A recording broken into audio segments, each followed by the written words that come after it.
एक व्यक्ति था। उसने बताया कि ये ज्ञान सुनने के बाद आंखें खुल जाती हैं इंसान की। उसने बताया कि जी आपने जो ज्ञान सुनाया है ये सही बात है। क्या सुनाया था इस दास ने कि जो पाप करते हो, आप सेठ बनना चाहते हो 2 के 20 बना के, तो वो पैसा आपके पास नहीं रहेगा क्योंकि आपके भाग्य में नहीं है। आपके भाग्य में नहीं है वो पैसा, आपने 2 नंबर तक कमा तो लिया, लेकिन वो दूना डबल होकर जाएगा। और पैसा तो रहेगा नहीं, लेकिन उस पैसे 2 नंबर से कमाने के लिए जो पाप इकट्ठे किए थे वो पाप तेरे पास रह जाएंगे, वो तुझे भोगने पड़ेंगे। अब उसने क्या बताया कि मेरा एक का लड़का था और 20-22 वर्ष का हुआ, उसकी शादी की तैयारी कर रहे थे। उसका जो है दोनों किडनी फेल होगी,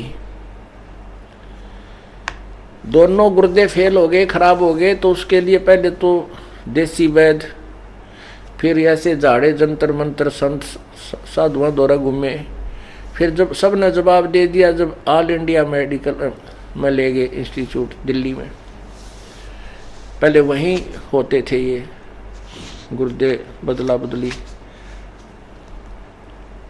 वहाँ उन्होंने बताया कि इसके दोनों किडनी फेल होगी। ऐसे ही किसी से कह सुनकर कोई पैसे पूसे ले दे कर किडनी चढ़वाई बच्चे का। ऑपरेशन सफल हो गया लड़के का, लेकिन रुपये 3 लाख से भी ऊपर लग गए हमारे। कोई बात नहीं भाई, बच्चे की जान बची, पैसे तो जो लगे सो लगे, खुशी मनाई। 6 महीने के बाद वही लड़का बस एक्सीडेंट में मृत्यु को प्राप्त हो गया। गुर्दे बदलवाने के बाद 6 महीने के उपरांत वही लड़का बस दुर्घटना में मर गया और पैसे थे वह सारे गए।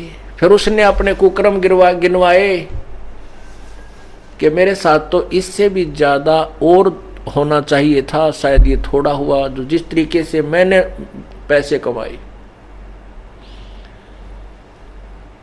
उसने अपने धंधे के विषय में जानकारी दी कि मैं बहुत जुल्मी व्यक्ति था। अब आपके ज्ञान से अपने पाप दिखने लगे, नहीं तो मैं अपने पापा ने कभी नहीं देखूं था। और भगवान को लाने दिया करता है, भगवान मेरी गेल किए करी तनया, कौन सा पाप मेरा आगे आ गया। अब पता लग गया कि जब इस जन्म में मैंने से पाप किए, पिछले में भी मेरी इसी बूंदी वरती रही होगी कभी ना कभी। तो पुण्यात्माओं परमात्मा के तत्व ज्ञान के रोशनी में हमें अपने आगे और पीछे के कुकर्म दिखाई देने लग जाते हैं और फिर हम बचने की चेष्टा करते। हम अज्ञान अंधेरे में तो ठोकरे खाते रहते हैं, लेकिन ज्ञान में पाछा ठोकर नहीं खा सकता इंसान, या तो फिर उसको ज्ञान नहीं नशा कर रखा है। तो हमने इस नशे को भी उतारना है जो काल ने हमारे ऊपर कर रखा है, और इस अज्ञान को भी हटाना है। नशा कौन सा है? इस माया का, जिसके पास थोड़ा धन हो गया, फूला नहीं समावे, कोई पोस्ट होगी पता नहीं, नू सोचा कि बन गया। ये तेरा संस्कार है, और यदि तूने भविष्य की तैयारी नहीं की तो 84 लाख जूनी फिर तैयार है। अब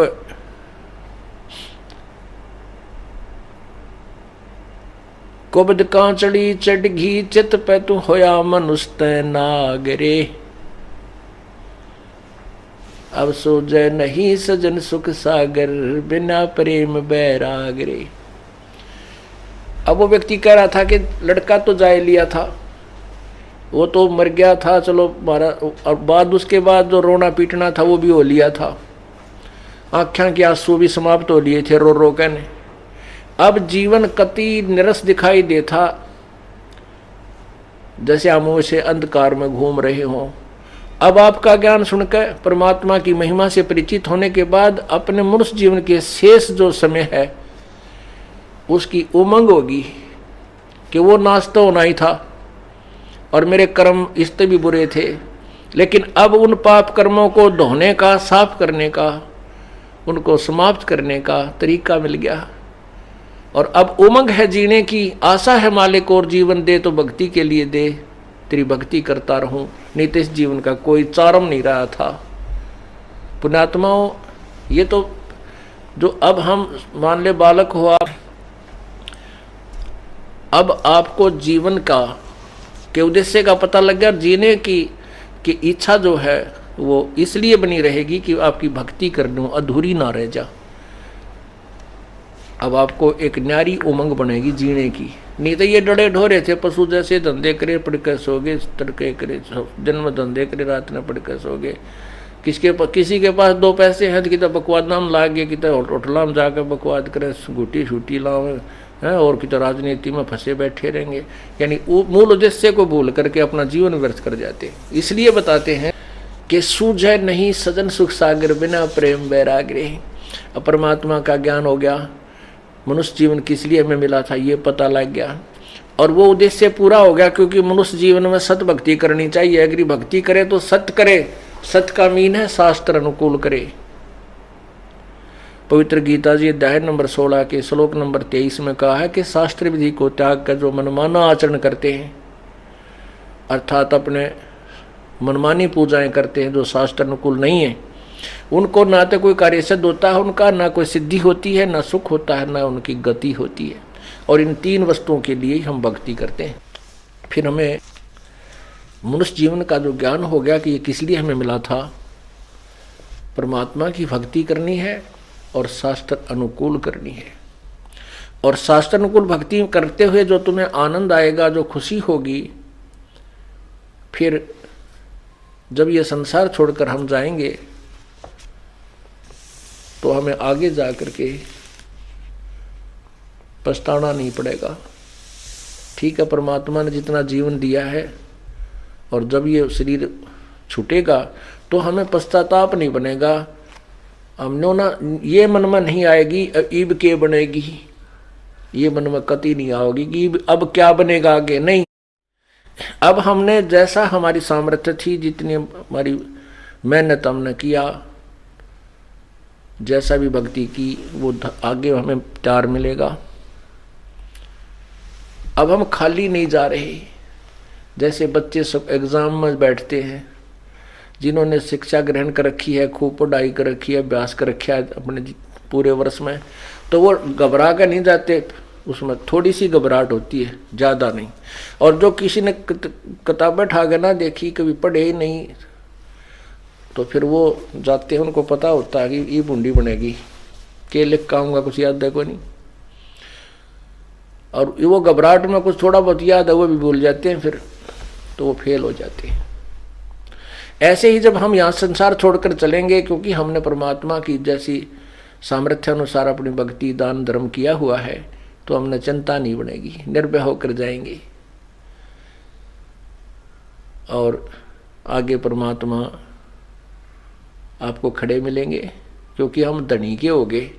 हमने आगे स्थान बना लिया। शरीर छोड़ने से पहले हमारा आगे स्थान बन गया। कहाँ बन गया? हमारा गुरुजी हो गए।